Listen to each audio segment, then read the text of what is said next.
All right, guys, what's up? Welcome back. I want to talk about dealing with challenges real quick because we are all going to face adversity and challenges.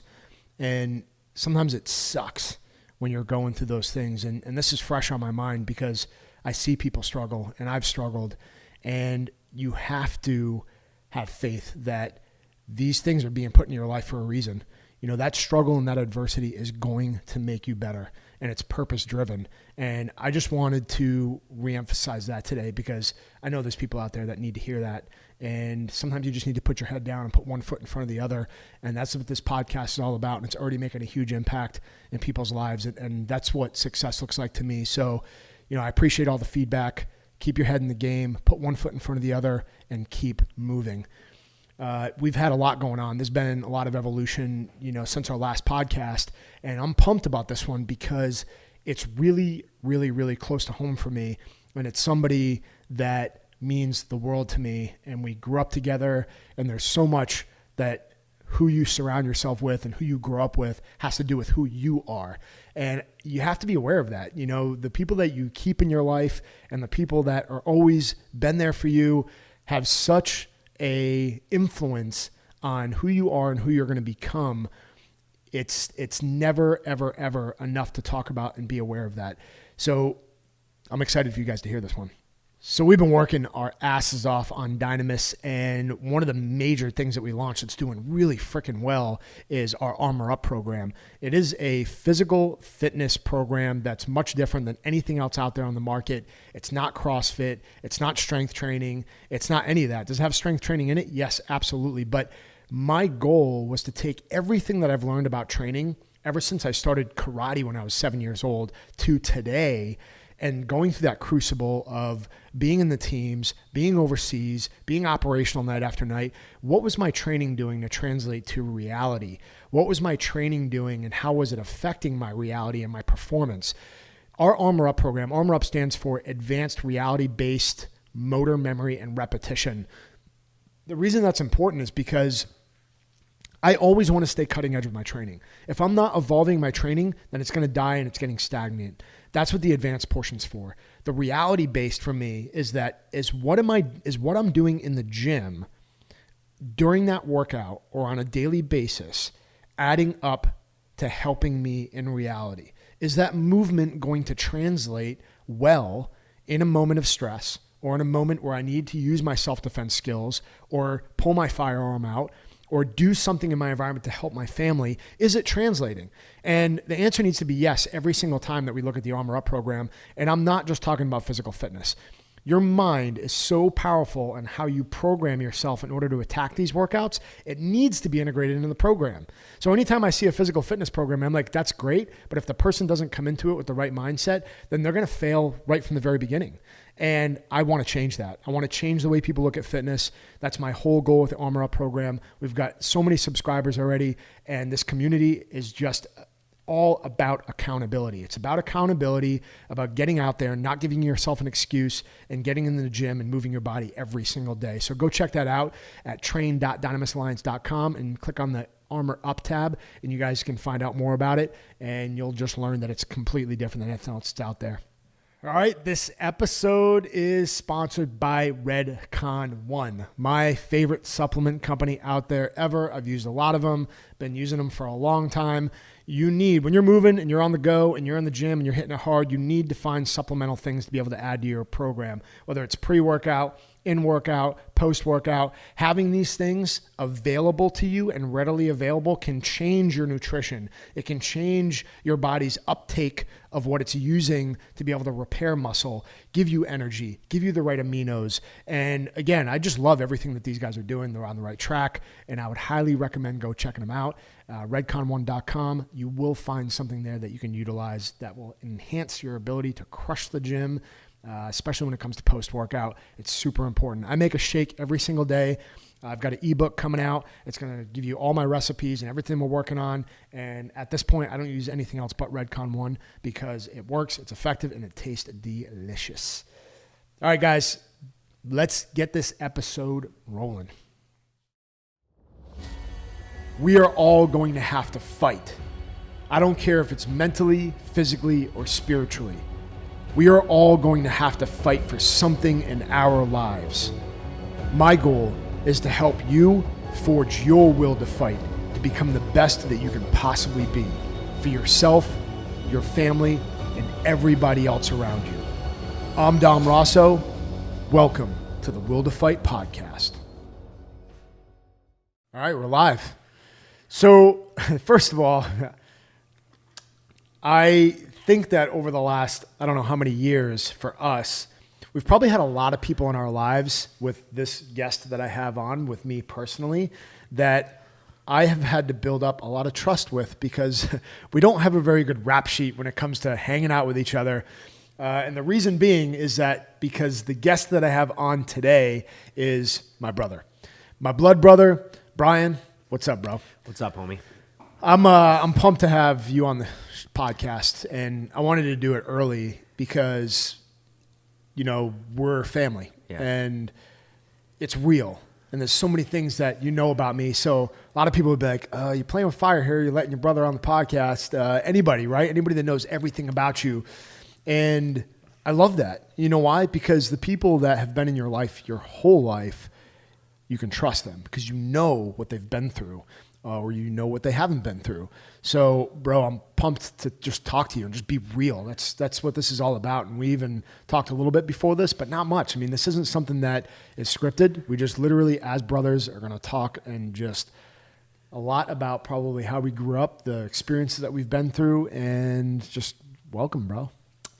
Well, needless to say, I'm honored to be on the show.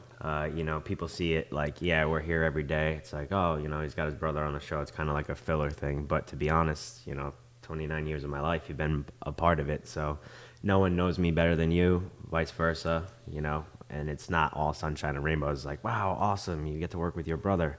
There's bad shit too, you know, but adversity builds character. Absolutely. Yeah, it's cool because we've been through a lot together, and we're going to get into that. And there's so many bumps in the road that we've been through, you know, everything from, you know, you being a kid coming around the corner, scaring the crap out of me every time I came home from deployment to, you know, us having to, you know, work with one another and work that out and work through that. And it's been a journey, and it's been a journey that's forged us. You know, that adversity has definitely built a lot of character with who we are.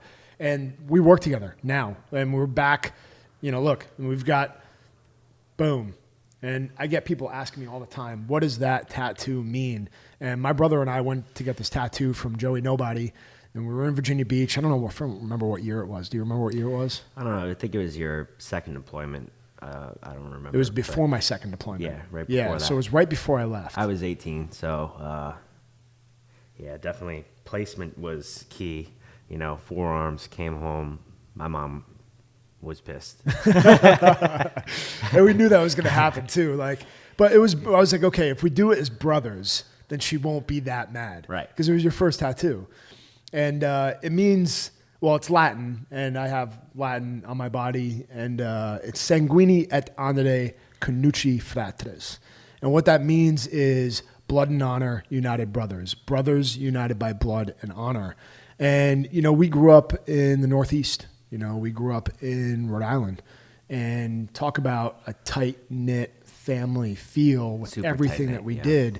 A lot of times I don't see that anymore, honestly. And I think that that's what you and I have had so strong with each other is that we've had that experience. And it means a lot to us because we wouldn't have done this if we weren't that connected about why we existed in the first place. Yeah, I mean, the biggest thing is, you know, yeah, we're brothers, you know, but I feel like our relationship as brothers is like, it's really hard to find anything out there like that because you have everybody, you know, everybody has family, not everybody, but, you know, not everybody has the relationship that we have. I know. You know, you see a lot of families that like, well, fuck my brother. I don't talk to my brother. Or, you know, like, yeah, my brother lives in Florida, but, you know, I talk to him on Christmas and shit like that. But literally, I mean, I have to say our mother did a great job at, you know, always keeping us intact with each other. Yeah, if we were together,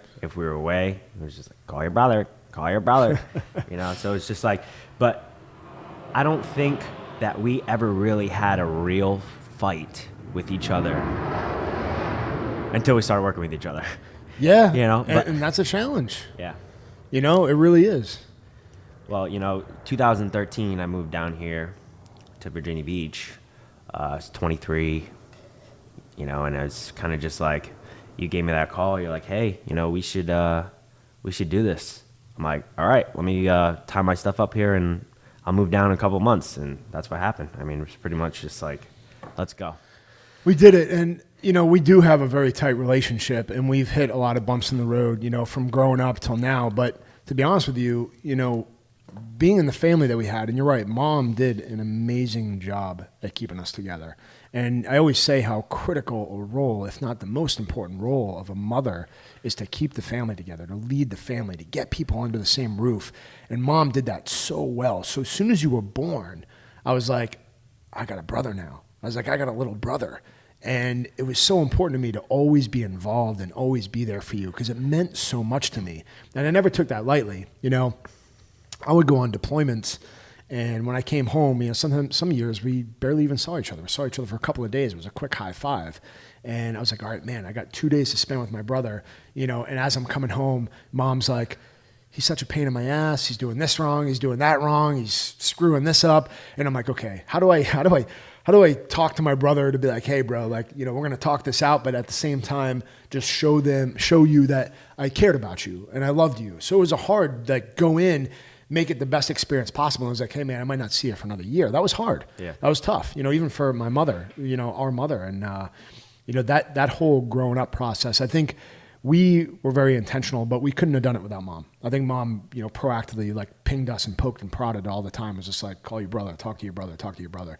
So that repetition over time has just been ingrained into us, Right. And I think, especially in this episode, that would be a big focal point of this podcast is definitely you're going to hear a lot about Mom, right? Because, well, that's what tied us together, So, I mean, and the biggest thing that really gets under my skin is the people that don't talk to their parents. I'm like, you only get two of those. You get a mom, you get a dad, right? Other people come into your life and pretty much you can have the same value, if you have a stepfather, a stepmom, whatever, you can love them just the same, but you only get one mom, you only get one dad. They created you. And sometimes it's not the best situation, but you gotta make light of it somehow. Yeah.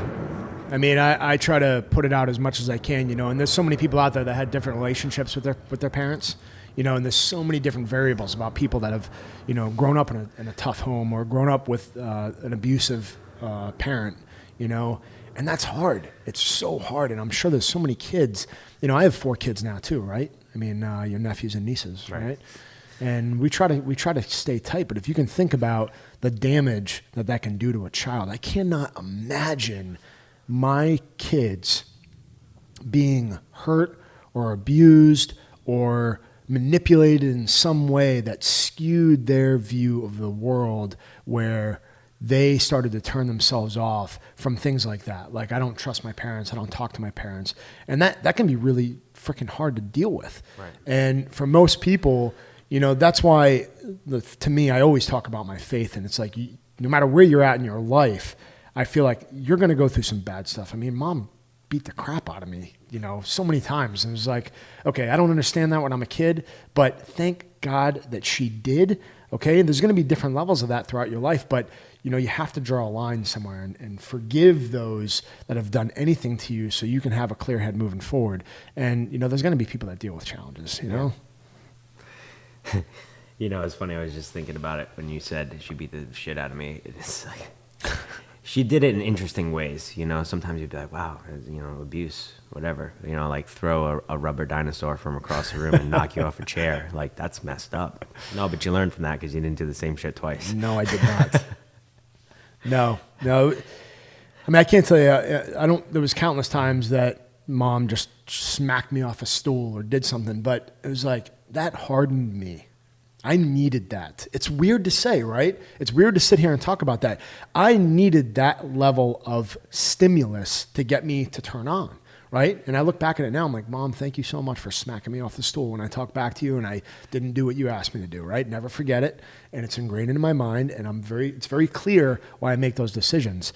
So that's part of why I think that we get along so well, because it's like we see that we have to do something, and it's been ingrained into our upbringing to be like, look, just do the right thing. Right. You know? And even saying that, like, you know, when your oldest, maybe if he's, you know, being 9, sometimes you say things that you shouldn't to your parents. And I look at him and I'm just like, man, if you were me, you would know not to do that again, because, you know, maybe you need to smack off that chair. And he'll look at me like, what? Yep. Like, yeah, because that's what I would have got for sure. I know, no doubt. I mean, it's been an interesting evolution, you know, and I mean, man, you know, discipline is so important, and that's what I got out of a lot of what, you know, Mom taught us too. Yeah. You know, I think that's important for anybody. You know, there has to be some level of discipline. You know, if there's no response or there's no action taken, they're just going to walk all over you, you know? And Mom didn't put up with that very much. No. So one of the things that I always want to bring up in, you know, this is something that is unique to me, but I'm still interested because I haven't asked you the question yet. But what would you say you use on a daily basis for gear, equipment, something that you rely on nonstop throughout your life, like that you can't live without? Honestly, sunglasses. I know that sounds stupid, but even when it's a gloomy day in the winter, I can't see shit. You know, I don't know if it's my eyes, super sensitive, whatever, blue eyes, I don't know what it is, but going outside in the sun, if I don't have sunglasses, I can't see. And it's probably, I shouldn't be on the road driving or anything, because it's just, you know, I always like to have a nice pair of sunglasses. Not that I can keep them, because I'll lose them or sit on them or do something stupid. But sunglasses are very important. That's one. And then, I don't know. I just realized that you always have sunglasses. Like there's always, I just like reflected on that. As soon as you said that, I was like, huh, that's right. He never is not without sunglasses. So what about honor? I told you I was going to ask you this, and I always think it's important to convey what it means to every person. It's going to be different. Yeah. But what does honor mean to you? You know, I feel like it can go many different ways, but when you say honor, the main thing that pops out to me is I think of honor as the highest form of respect. You know, to me, it's respect. You know, I honor this relationship that we have together, our relationship. You know, I respect that relationship. I honor the privilege to be here on the podcast, in the building, working here. You know, if I do something to honor our mother, it's in respect for her. So when you say, you know, honor, the first thing that comes to mind is definitely respect. Yeah, awesome. Yeah. I mean, I always say honor and respect together too, right? And I just like digging into, you know, the thought process there. And of course, you know, we grew up same area, same family. So what that evolves to over time too is like I start seeing all the values that we applied, you know, even in our family growing up, just come to fruition today. You know, how do we apply that? You know, now that I have 4 kids, you know, how am I applying what I learned in the past to today? And I think that honor is so important. You know what it means to me. So, and we have it written on our arm, you know, honor, you know, blood and honor. It's like there's so many people out there that I feel like today, and we've done so well at it. And I think that's probably the biggest part of this is that our relationship has strengthened me, knowing that I can call my brother at any time, anywhere, and you're going to be there. And it's the same thing for me. It's like I don't even need to think about what it's for. He can call me and I'm going to be there. And I feel like families today are so fragmented. It's like I pray that people come together in a meaningful way to be there for the families. Do not take that stuff for granted. You know, we're out there racing around trying to find who's my friend, who's going to be my next friend, when everybody goes out there, runs around and forgets about their family. I mean, there was a period of time, bro, honestly, like I got out of the military, post-career, you know, we hit the ground running together, and it got heavy, fast, quick. there was a lot of stimulus coming at us. When I started Dynamis Alliance and I started working with the NRA, I mean, there was stuff coming across my bow nonstop. I was working with the New England Patriots. I was working with Robert De Niro. I was working with several other people. Like, the list goes on and on and on. And I was running at full throttle. And it got heavy. And at the end of the day, even you and I not stopped talking. We always kept in touch, but there was a period of time there where if I look back on it, I'm like, wow.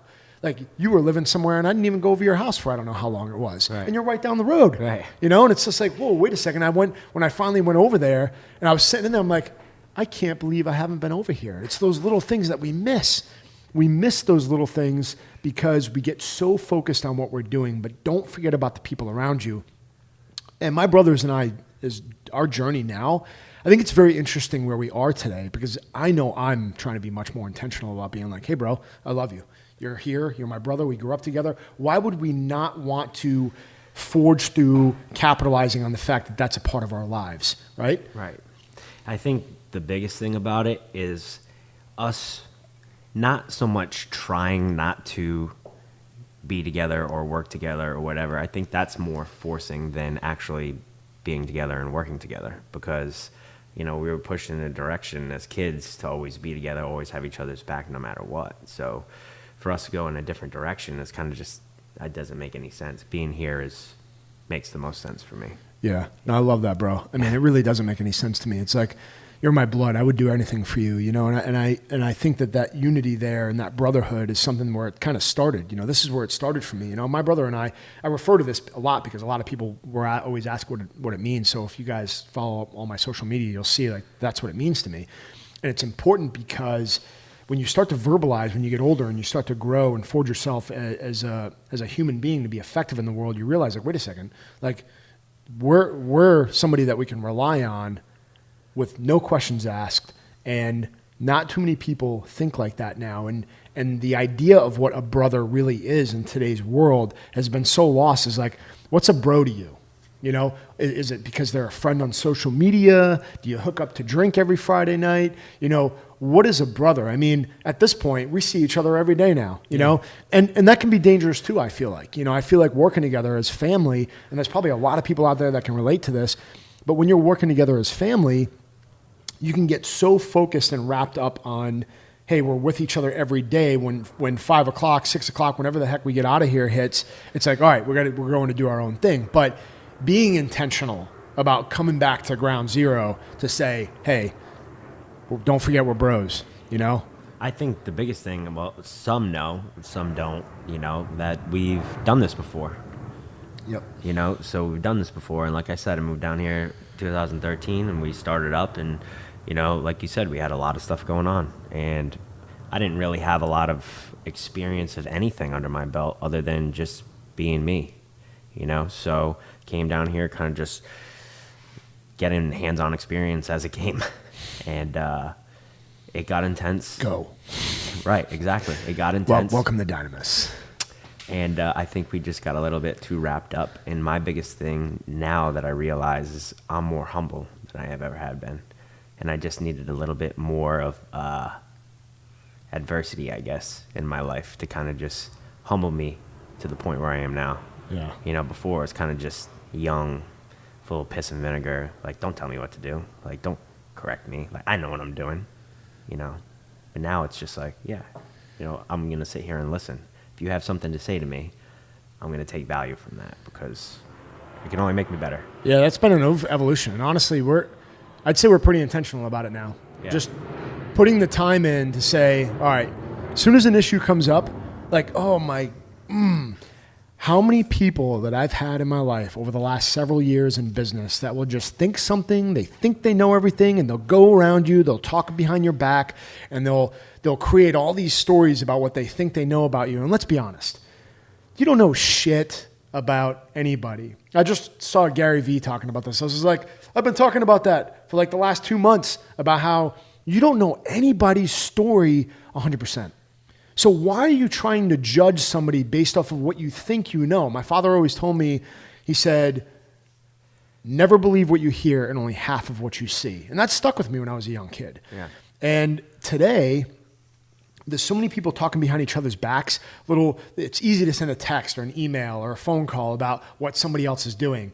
And then the process should be, before you go and talk about what everybody else is doing, you should confront that person directly. We've lost that art. We've lost that skill. And I believe that's what you and I have been trying to forge since we've been working together again. It's like, hey, bro, if you got a problem with me, come right to me right now, right when it happens, say it to my face, and let's get it over with. You know, so we don't leave the building thinking something that's just not true, because half the time it isn't.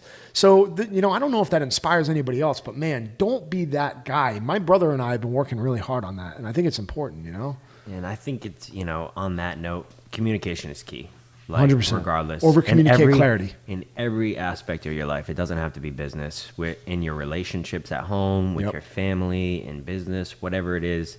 It's honestly, the easiest thing to do is just be real. You know what I mean? It's more work to just kind of keep it under wraps, keep it in. You think about it, something's bothering you, right? You bury it. What's that going to feel like in 2-3 weeks, a month, a year? You didn't say shit. You know, and all you had to do is be like, hey, Dom, you know, I don't like that shirt you're wearing. Fucking pisses me off. 30 seconds out, bro. Come on, man. Not that one. I actually like that shirt.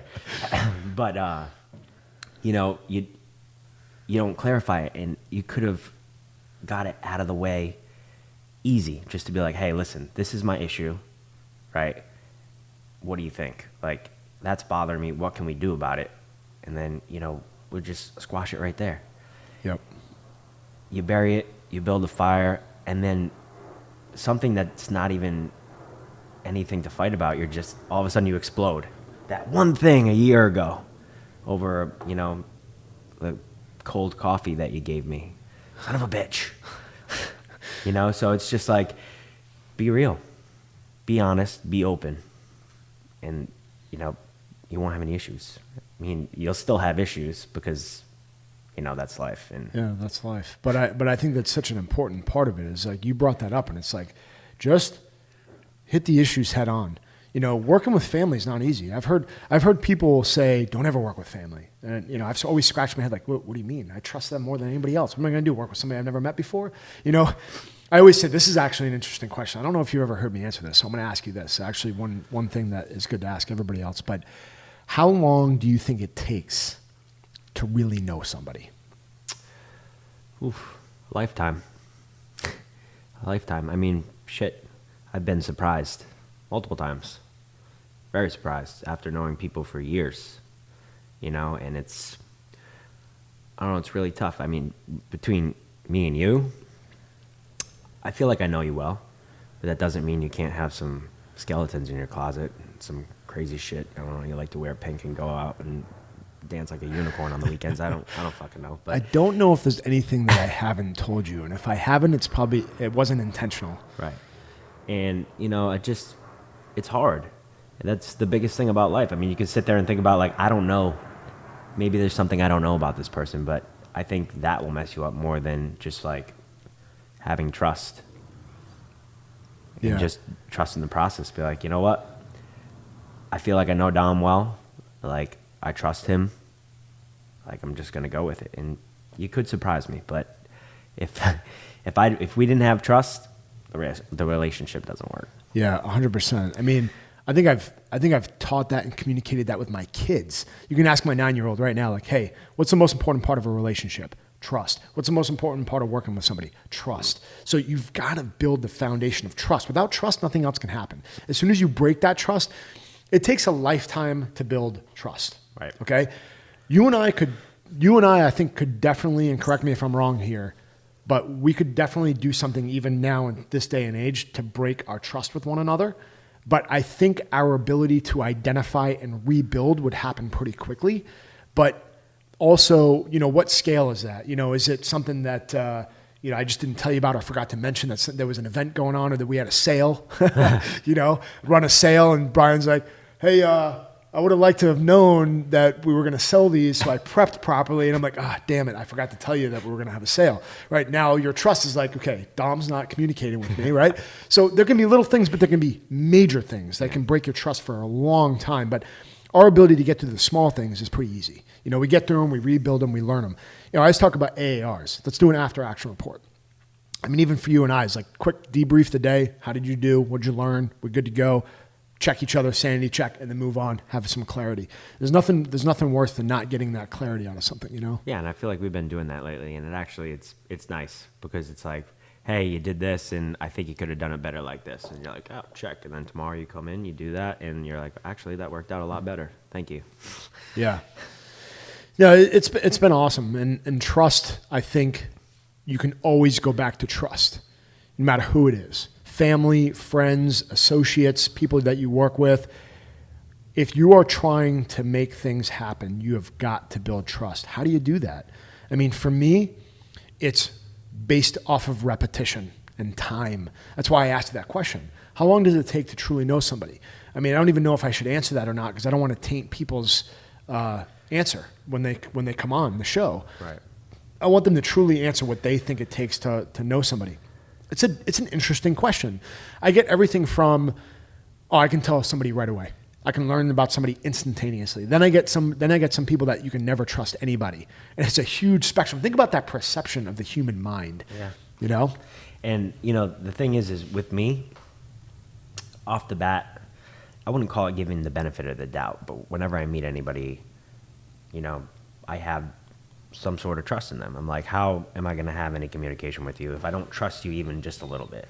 And I think the biggest thing, my biggest weakness, if you would call it a weakness, is that, like, off the bat, I'm going to give you the benefit of the doubt and say, hey, this is a good dude. I've known him for a little bit. He hasn't done anything to deter me to not trust him, but if I would let, past relationships or things that, broke my trust hinder that,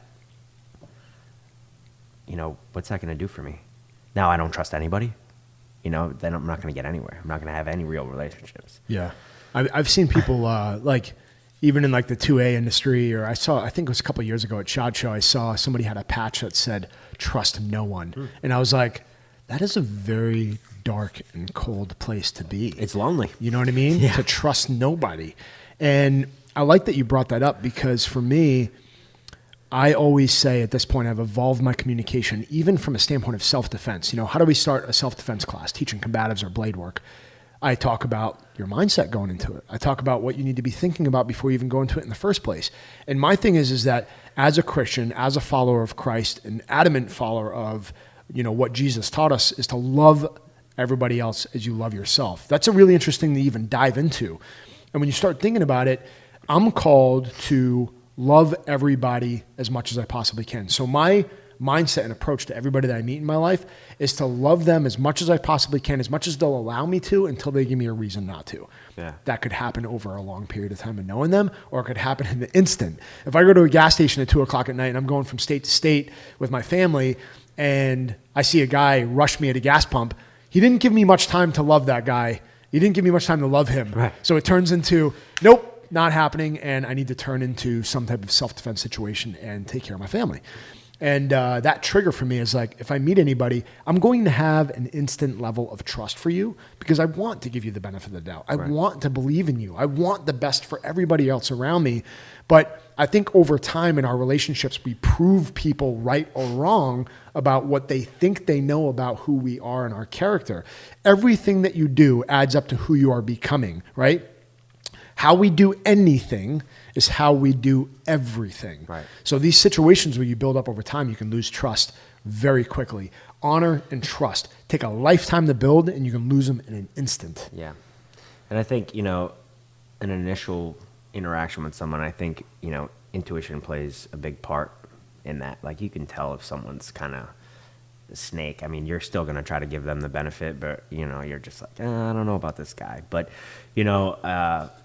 I do some security work from time to time, and I come into contact with a lot of homeless people, and that's always an interesting interaction because it could be, super tweaked out, crazy homeless guy that can't say anything, or, someone that needs to talk to somebody, and if I'm going to be like, the guy's homeless, I don't want to talk to him. Like, he's got nothing going on, whatever. But you don't know what he's been through. You don't know why he's there. Yeah, maybe he's addicted to drugs. That sucks. A lot of good people are addicted to drugs. A lot of good people lose their life because they're addicted to drugs. you know what? Like, I talk to those people a lot, and some of them have some pretty interesting stories.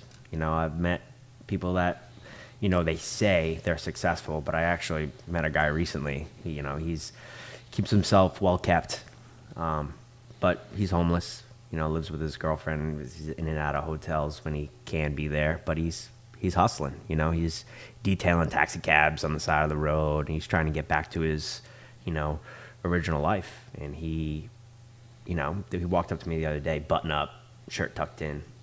He had his hair cut, you know, still struggling a little bit. And, you know, I was just talking to him. I was like, hey, man, what's up? How you doing? You keeping your head up? He's like, yeah, man. He's like, I can't. He's like, I gotta keep moving. He's like, I can't let up. He's like, it's just me and God right now. But, you know, he had a huge interview for a big sales company down on the ocean front. And I was like, hey, good for you. I hope you crush it. You know, I wish half the people down here that are in your situation had that mindset, because they'd be making moves instead of just, woe is me, you know, I need $1. Nah, man, I'm going to go get a job. Hell yeah, that's awesome. That's awesome. Yeah, so, I mean, you know, you always got to appreciate everything that you have going on in your life, you know, and live in the moment, because we're not promised any amount of time in this life, you know what I mean? And we could all lose it tomorrow. So, you know, I appreciate being here, appreciate being with you. And, you know, it's like this guy, he was, you know, head sales at a car dealership. He was doing head sales at some crazy marketing firm, driving a CTSV to, boom, I have nothing. I don't even have $1 in my pocket. I'm hungry as shit, you know?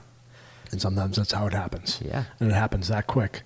And something that a quote, I believe it's Albert Einstein, but it is, you can tell a man's true character by the way he treats somebody that can offer him nothing. And I just thought it was cool you reflecting on, you know, talking to homeless people, because, you know, I've been evolving, and we all know we can do better, because there's so many people out there that are struggling and that need the help of people that can think clearly. And you just taking the time to talk to those guys is pretty cool. And it's amazing what you'll find out. It's amazing what you'll learn about yourself when you step up to talk to people that you think can offer you nothing. When in fact, to me, everybody can offer you something. There's actually an experience. No matter where you are on your journey, I can learn something from somebody. So that's cool. That's cool, you know, that you talk to that guy and you know, you see things like that, because it gives you that adversity, you know? Well, the craziest thing is, like, we're human, you know? He's not any different than me. Yeah, I got a roof over my head, but I could be him tomorrow, you know? And I hope that someone would talk to me and give me the time of day. You know, so I don't see him any differently than I see the President of the United States, you know. But, yeah. Yeah.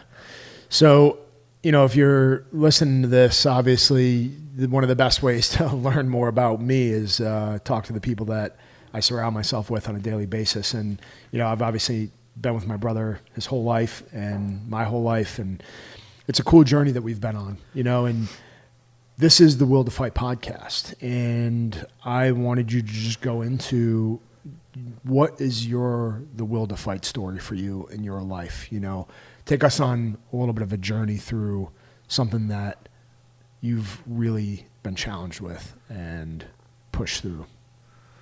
I think the biggest thing for me, the biggest thing in my life, and I don't think I'll ever have to go through anything harder than that. Oh, well, at least I hope not. Is definitely losing mom. So, what was it, 8 years now? Almost 8 years.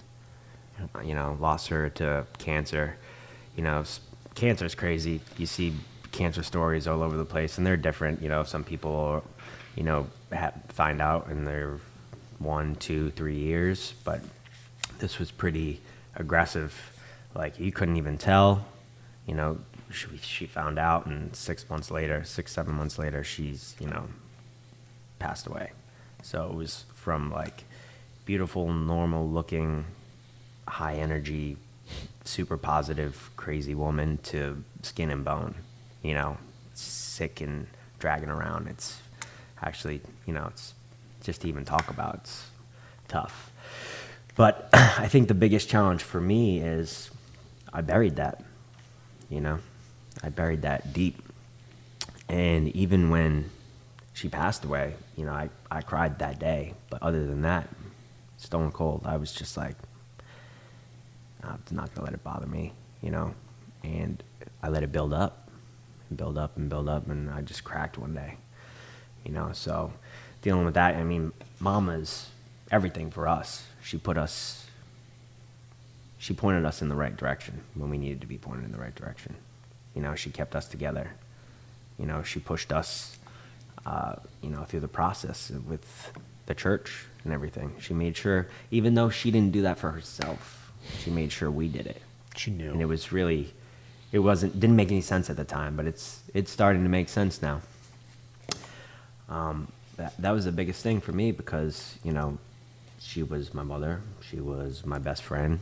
You know, she was my rock anytime I needed that, you know. So not having that around, it was kind of just like, I don't even know my way right now. I don't even know which way to go. I have no clue.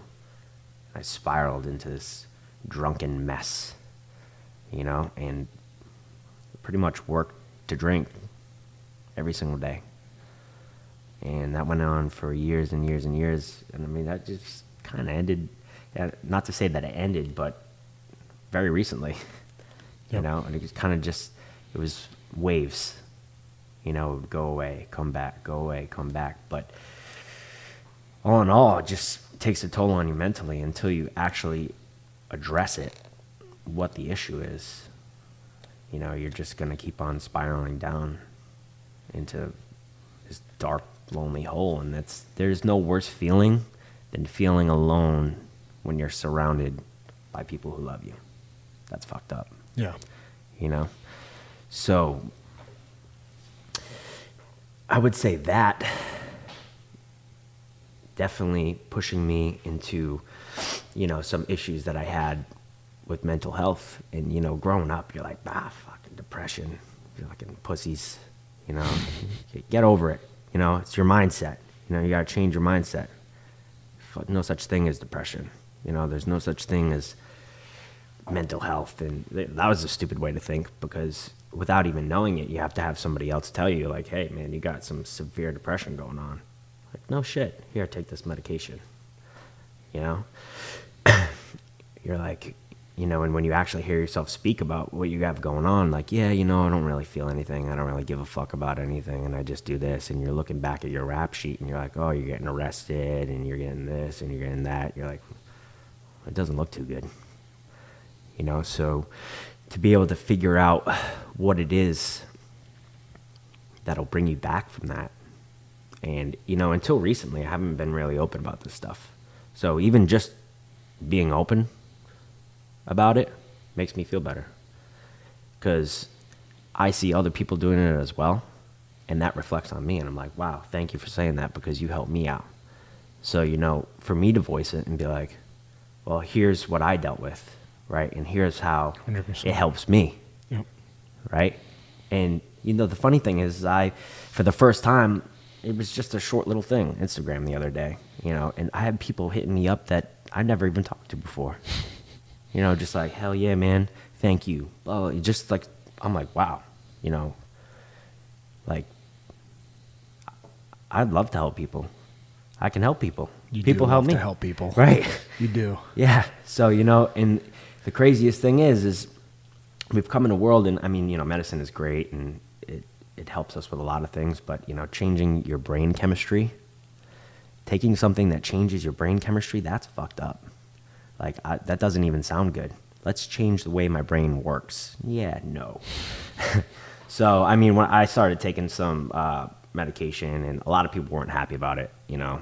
Billy wasn't happy about it, you know, stuff. Just a lot of people were just like, that stuff's no good for you. I'm like, whatever, I feel better. But it was kind of just like a Band-Aid, you know, because you would still feel ups and downs. You didn't take it, you're a fucking mess, right? And I'm like, man, I got to find something. I got to do something. I'm going to school. I'm working my ass off. And guess what I'm not doing? Working on myself. Working out. You know, and I found that was always one thing that I could turn to. Like, Brian, what do you love to do? I'm like, I don't know. you do know. You're a meathead. You love to work out. Like you love going in the gym and just pushing yourself to the nth degree. Like doing everything. Yeah, bodybuilding, powerlifting, Olympic lifting, CrossFit. You know, fat kids can do CrossFit too. But, you know, I love it. And even at the moment where you're just like, this sucks so bad, when you're done, you're like, fuck, I feel great. You know, the other day, you know, when I posted on Instagram, I was like, it was just a weird day. You know, there's a lot of shit going on, and my head wasn't in the right spot. And I was at home, and, you know, me and my girlfriend have been getting into running, which is crazy because I was always the guy that would be like, I'm going to get super big and super strong. I'm not going to have to fucking run anywhere. I'm going to stay right here. And now I actually enjoy it. And, you know, the other day I went on a run and I came home and I was like, damn, I feel good. I'm going to eat and get ready to go to bed. You know, and it was just like, the more I can help eliminate that stuff and realize what helps me, you know, I mean, it's good for all of us, I guess. Yeah. I mean, obviously you talking about mom, you know, my brain starts firing because that's a huge part of the Will to Fight story. And I'll probably do, you know, I almost feel like I want to do it right now, but I'll probably do something talking about that. But that whole journey, bro, like, you know, you and mom were so tight, man. You guys lived together and you guys were just, boom, that's it. You guys were best friends. Yeah. You know, so I was in the military and I was running and gunning overseas, deployment after deployment after deployment. And the way you described it was just exactly what happened. It was just like mom was so full of energy. She would drive us to do all these things and get us together. And, you know, all of a sudden one day she's like, I have cancer. And I'm like, what does that mean? I don't even know what that means. I'm getting ready to deploy. Is that bad? Is it okay? Like, I didn't know. That was the first time that I've ever really experienced somebody with cancer like that. Right. And, you know, mom was a nurse, you know, she was naturally a nurse. My wife's a nurse. So she had that natural, like, caretaker part of her, you know, she could turn into the, you know, meanest woman that we've ever seen to like the most loving and caring in the same like minutes after. But she loved to take care of people, but she had some knowledge on what she was going through. And she actually found out that she had cancer because she got in a car accident. And then she went to get the scan because she had a pain in her stomach. And they're like, oh, by the way, you have a thing in your midsection.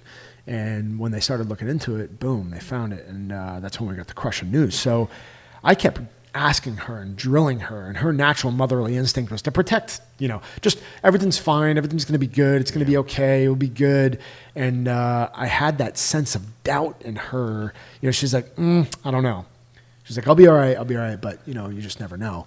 So I had to really, really drill her before I went on deployment. But as it evolved and everything happened, you know, as soon as mom passed away, I was back home, you know, and I had tried to go home. I didn't even deploy. It was the first time I've never deployed. I made the decision not to deploy. And that was one of the hardest decisions that I had to make, not to leave. And once that happened and I went home, you know, you and I instantly were like, all right, we got to do this. You know, we got to do this together. And I'm going to be here for you. And I'm going to be here for you no matter what.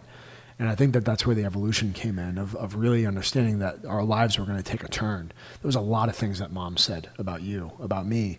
I mean, she was adamant that, you know, she didn't want me in the military anymore. And she was adamant that because of her situation, I stayed home from deployment and Extortion 17 happened, you know, during that time.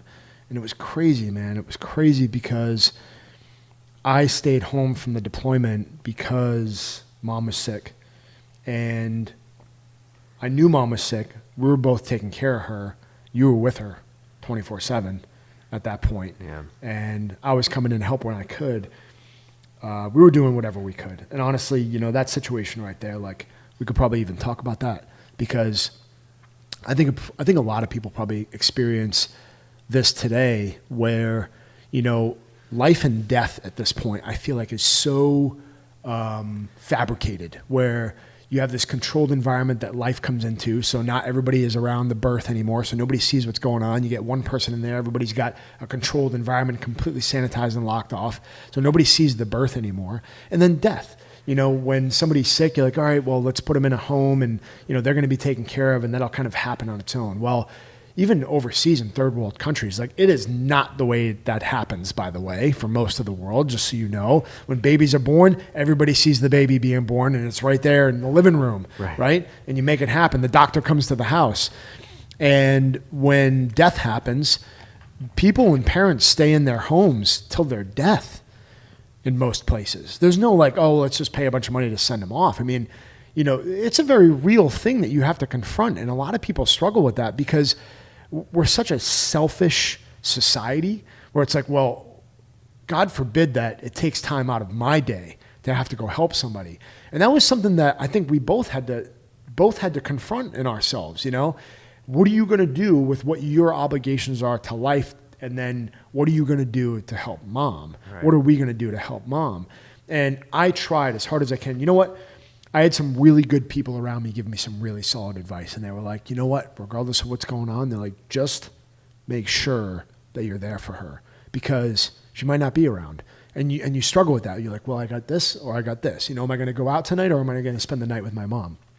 And look, it's not easy. If you have somebody that's sick in your family or they're struggling or they have a disease or there's something happening, like it's not easy to make that decision. But you know what? If that's the last time you get to spend with them, you'll be thankful that you did. You'll be thankful that you took the time and the energy to spend it on where it was supposed to be spent. Your parents and the people around you that give you life itself and that are there for you and raise you and put up with your shit, you know, ours specifically, is that it's time to return that favor, I feel like. And, you know, I want to honor my parents in the best way possible. And there's a process there, and it's very, very difficult. And I believe that making those tough choices can come to fruition. And I feel like we did a great job. I feel like we did it as best as we could with the situation we were given that she was in. I mean, shoot, man, I was 21, you know? I know. 21. I still remember the day she told me. I was sitting there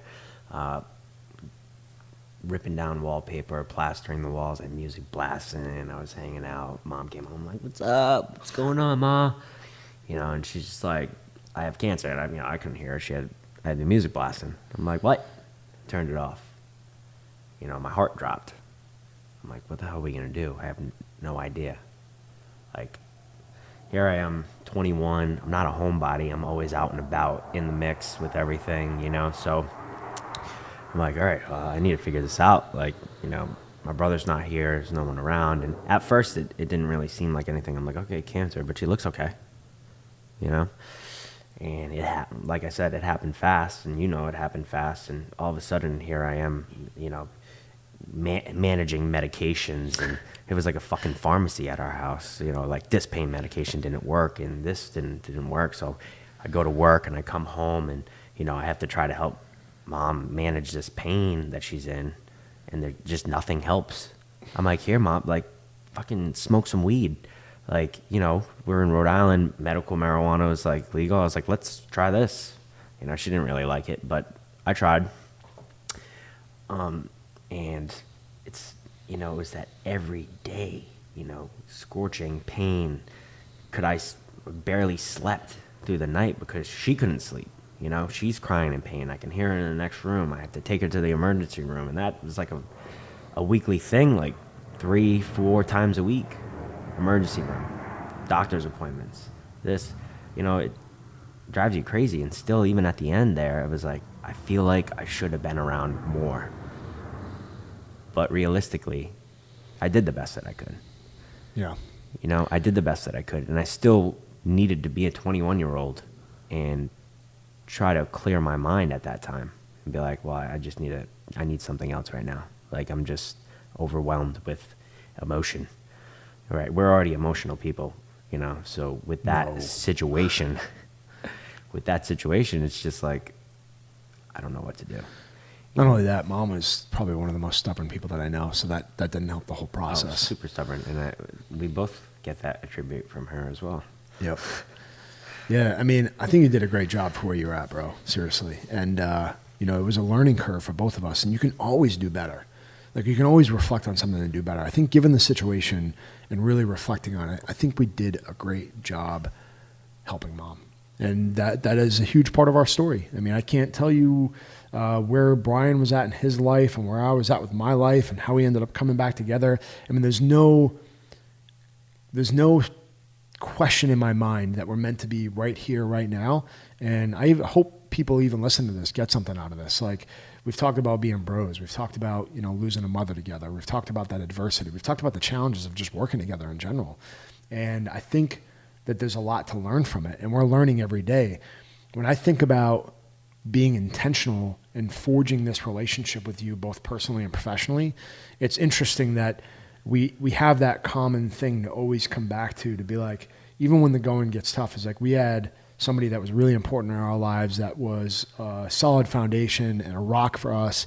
So it's easy to always reflect on that. And I think that's a cool part of our story. But, you know, I think that talking to you, like, even reflecting on it, because like I said, this wasn't scripted. We were like, hey, bro, let's just go crush this real quick, right? We're even getting a lot out of this. We get to hang out with each other and hopefully add value to people's lives. But I think that what I wanted to get into a little bit was growing up, you know, and Mom was a huge part of that. We were a huge part of our lives. But if you can break out some stories from growing up you can throw me under the bus if you want.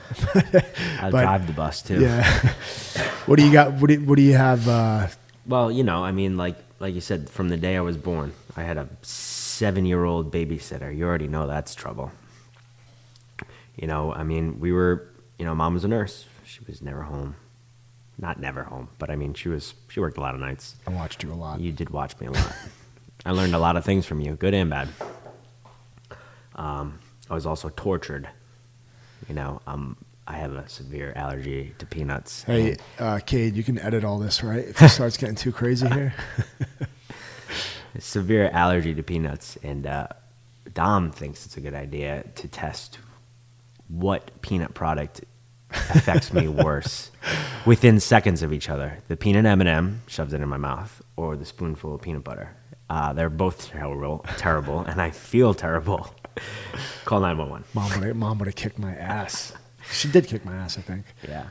But, I mean, you know, growing up as a little brother, you got someone to look up to, and, you know, not really having dad around you, that was it. I looked up to you and everything you did. I was like, damn, I want to be like my brother. Damn, I want to sag my pants like my brother and drive fast cars like my brother. I didn't sag my pants. I was a punk, man. Yeah, I mean, you know, it's like a punk. Friggin' subs in the trunk, blasting music, seat back low, like, you know, driving around like, damn, he's cool. I'm gonna be just like him, you know? And, you know, even at that point, I still learned a lot of good things. You know, I learned what not to do. And some things I didn't learn what not to do. But, you know, I mean, we all get wrapped up in, and like you said, where we're from, close-knit. So everybody's, you know, really close with each other. At least you think you are.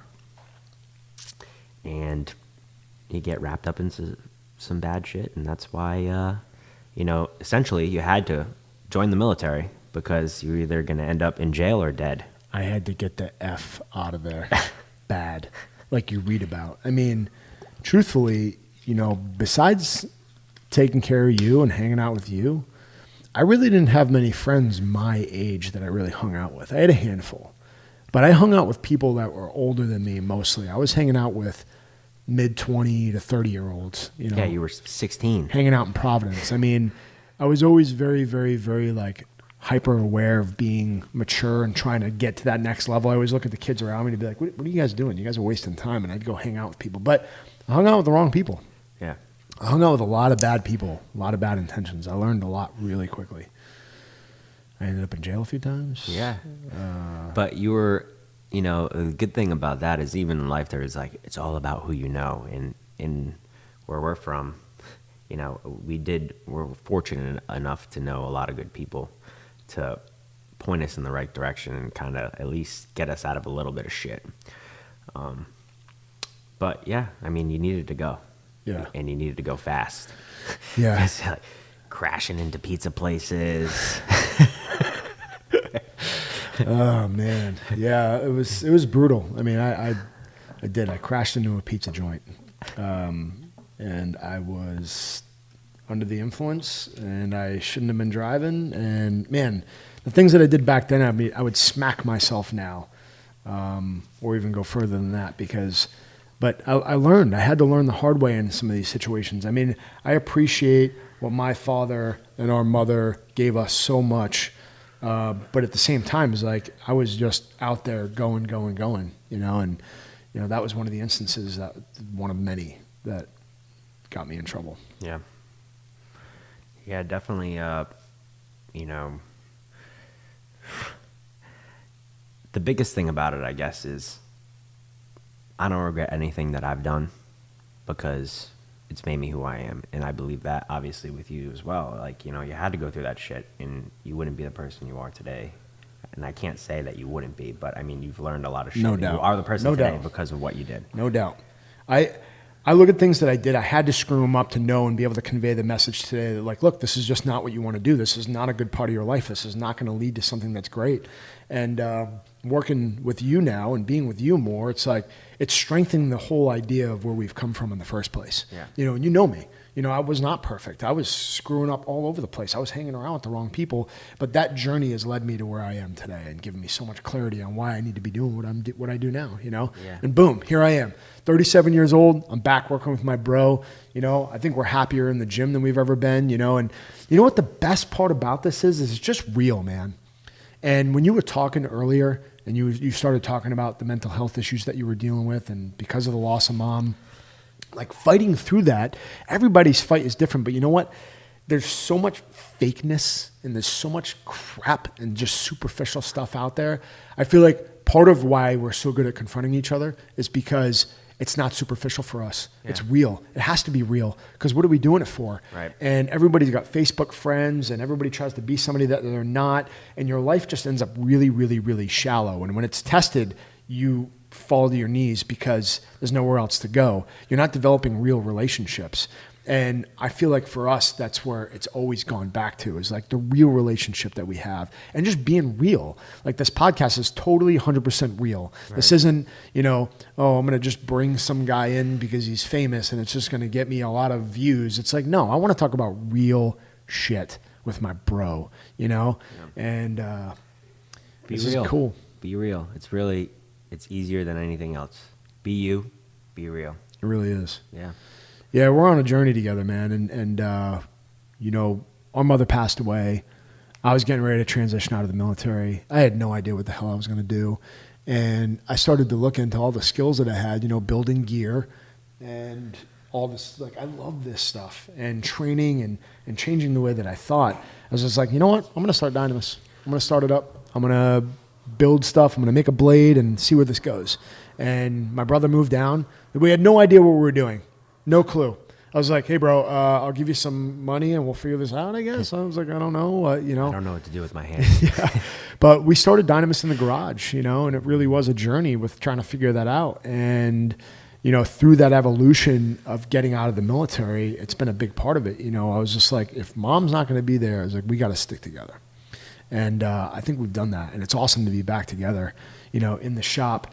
And we're crushing workouts. We're coming up with badass workout plans. You were working in HP for a while, doing some cool stuff. So even some of the rehab stuff that you're doing now kind of helps really well with where we're going with everything. So yeah, it's funny because, leaving here initially, it was 2015, and you try to go off and you're like, okay, I'm going to go back to school. I'm going to do this. I'm going to do that. And you're working these jobs and you're working with all these people that really don't know what the fuck is going on. You're like, man, like, it's just not meant for me out here. Like, I know exactly where I need to be. And it took a couple years to actually realize, like, hey, this is what you need to do. This is what you love to do, no matter what. Like, work with your bro. We could sell fucking oranges on the side of the road. And I'd be like, fuck yeah, let's do it, man. I mean, like, that's awesome. Like, as long as we get a workout in first, yep, we'll be good to go.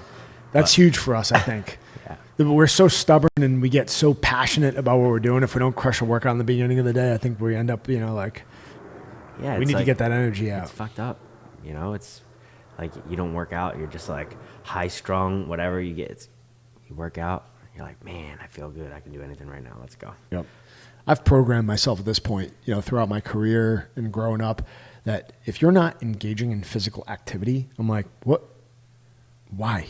Your body is meant to move. You have to do something with your body. It's your mental state can literally change just by getting active. So you guys know me. If you don't follow my social media, I always talk about physical fitness. Your mental preparation, your physical fitness is so critical. So you guys got to move and engage. And I think that was a big part of your journey too. Yeah. It was just like, dude, let's go. We got to get in the gym. We've been doing this forever. You came down, you moved down here. We were doing workouts in the garage. I used to work out when I came home from deployment with you, bought you a damn gym set, Hell yeah. Squat rack, right? I bought you all kinds of weights. I'm just like, dude, we're hitting this, right? It's always been a part of our relationship. That's been one of our anchors. And there you go. Boom. That's another principle you can take out of this podcast is what anchors do you have with the people around you? Like, I can literally put that on the table. I'm not even thinking about what he's going to say about it because I know that that's our anchor. Let's work out. We anchor ourselves and let's go from there. You know what I mean? I think that's been a huge thing about working together again, too. Some of my friends didn't even get it. They would come over and like, of course, my neighbors probably loved me. I would open the hatch on my car and just blast Tool in with the garage door open, just banging out some weights. I mean, I love this. My friend's like, what's wrong with you? This is my thing, man. This is what I love to do. And I'm thankful for that, because still to this day, it's just like, let's go. Got to improve. Got to go. And just think about when you're doing that, the natural chemical reactions that are going on in your body. Like these doctors are throwing out this medicine like, here, let's change your brain chemistry to do this. But if you fucking work out, that shit's going to happen naturally. Yep. You know what I mean? You got that shit going on. Yep. You got the endorphins rushing. Like, I'm no doctor or scientist by all means, but I know it fucking helps you. Yeah. So.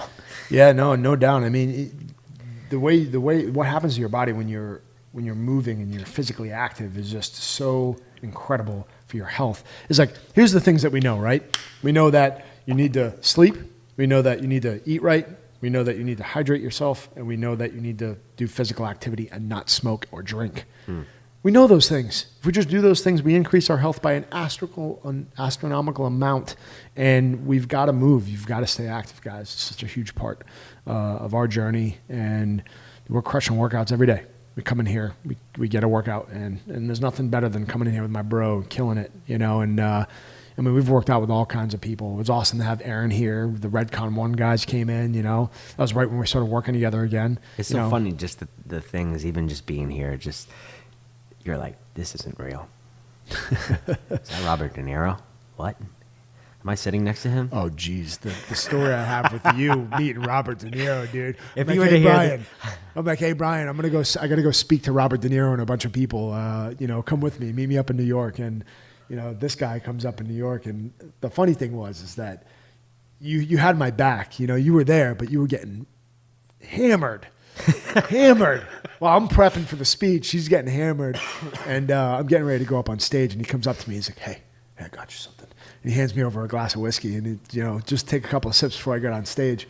And it was funny. It was just in that moment where I'm like, all right, my bro gave it to me. I'm like, that's cool. And as the day went on, when I went to introduce him to Robert De Niro, we were sitting there, and I'm like, hey, bro, I'm like, come say hi.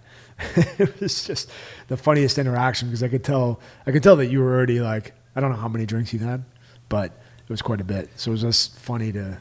I was absolutely terrified because I was like, wow, this is really going to happen. I'm like, I don't know where this dude is, but I got to prep for this. Like, so that's where I found my newfound love for Blanton's whiskey. Blanton's is good. It was delicious. But, I was like, if I get a little buzz, I feel a little more comfortable meeting such a legend, like, boy, I see this guy on TV. Like, I'm going to meet him in real life. Not only that, you're going to be in his private screening room, sitting right next to him, having a conversation. I'm like, yeah. Hold on, I need another glass of whiskey. And it went downhill pretty fast. But the funny thing is after all that, I mean, we're only human and sometimes we make mistakes. seeing him again on my birthday in his drawing room. He's like, I love that place, by the way. It's a secret. make sure you don't get too drunk tonight, sir. You got it, Bob. You know, it's like just real shit, you know, like having Aaron in here. It's like a dream come true. It's like, oh, look at this.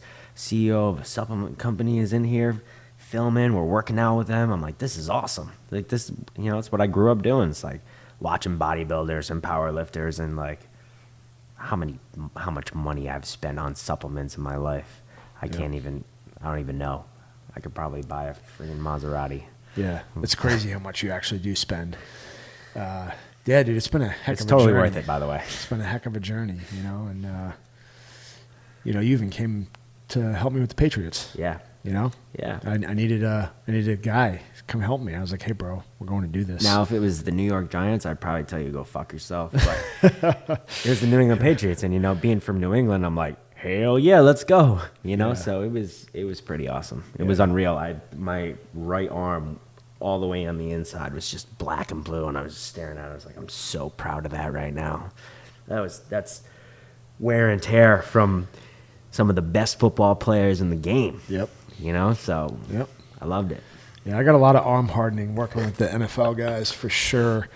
Hanging out with those dudes, Tom, all the guys. It was just great experience. The craziest thing is, at that same time, they're the same age as me. I'm like, man, you guys are crazy. It's crazy, man. Yeah. You see those kids come out of college, and you're just like, dude, you're a really big kid. Yeah. You know? Yeah, exactly. Seriously. Yeah. But there's some amazing, talented athletes. You know, Julian Edelman, man, watching him train is unbelievable. A lot of those guys, unbelievable. And Mayo actually is going back to coach. Yeah. Which is pretty cool. He's the man, by the way. Yeah. Gerard Mayo is awesome New England Patriots player. And Gerard Mayo, Nikovic, you know, a lot of guys on the defense that I really connected with as well. And I ended up getting that relationship because of Matty Patricia. You know, he was a really good friend. And, you know, he ended up going to the Lions. But that's been an amazing journey too. So that was cool that you got to be a part of that as well, you know. Yeah. And it's cool. It's just like family going out, crushing everything. You know, that's what we're doing now, you know, trying to reorient that mindset on like, what can we do together? You know, I have a guy that I can trust and rely on in the building. And, you know, I'll be honest with you, bro, like getting out of the military, working with some of the best dudes in the world, you know, over here in Virginia Beach, it's been interesting to reforge the idea of what brotherhood means getting out of the military. Yeah. And I built up what I knew brotherhood was for me. And on this journey now, here I am back with you, working with you. And I wanted to build this brotherhood in Dynamis that was unstoppable. And we've made an impact in a lot of people's lives, and I am so grateful and humbled by the courses that we've had and the people that we've come across and the great friends that I still have to this day. But every day it's a forging process of the people that you're around, the people that you're with and that you're influenced by. Because let's be honest, you know, the power of five is a real thing. Who you surround yourself with every single day is so important. And you've got to have people around you that push you. Yeah. And the greatest thing about family is like, you know what? They know how to push your buttons. And that can be a good and a bad thing. I mean, even my dad is like, just knows exactly the right thing to say to be like, you can, here you go. And you can't do anything about it. And it's just like, why, Dad? Why now? This is not the right moment for this. And I think my bro and I are probably along the same lines as that. It's like we know how to push each other's buttons, but we also know how to not push each other's buttons in the right way to say, listen, we're going to help each other and enhance each other. And that's what I want to continue to build on. So, you know, my bro always pushes me in the gym, and I appreciate that. I appreciate you giving me those little extra that edge, you know. I've always fought and I've always gone overseas thinking about you and thinking about why I'm going to do what I'm doing because, you know, I've got my little bro back home that I got to fight for, like I care about, you know, my family, mom, everybody that I was involved with, you know, is always on the forefront of my mind. I've always had that passion for keeping that tight and protecting it as best as I could, you know? Yeah. You're a realist, you know? Yeah, total 100%. Yeah. 100%. It's like visualize, you know, if I give you something to visualize, like, you know, if you're under the bench and, you know, you're on the bench or something, bench pressing, it's just like, you're going to let this shit fall on your son, you know, your daughter, your wife. You're like, hell no, fucking push it through the roof. You know, so it's just like, I know exactly what to say. But, I mean, when you're talking about brotherhood, it's shit, you can't force it. You know, you can't force it. Like, honor, respect, be real. That's all you can do. You say you can't force brotherhood, but what would you say, and maybe it's not even our relationship, or maybe it is, but what would you say is probably the most important thing that you can work on for brotherhood? Well, I think in that relationship, it's being able to rely on someone. So essentially, like everything else that we said, trust.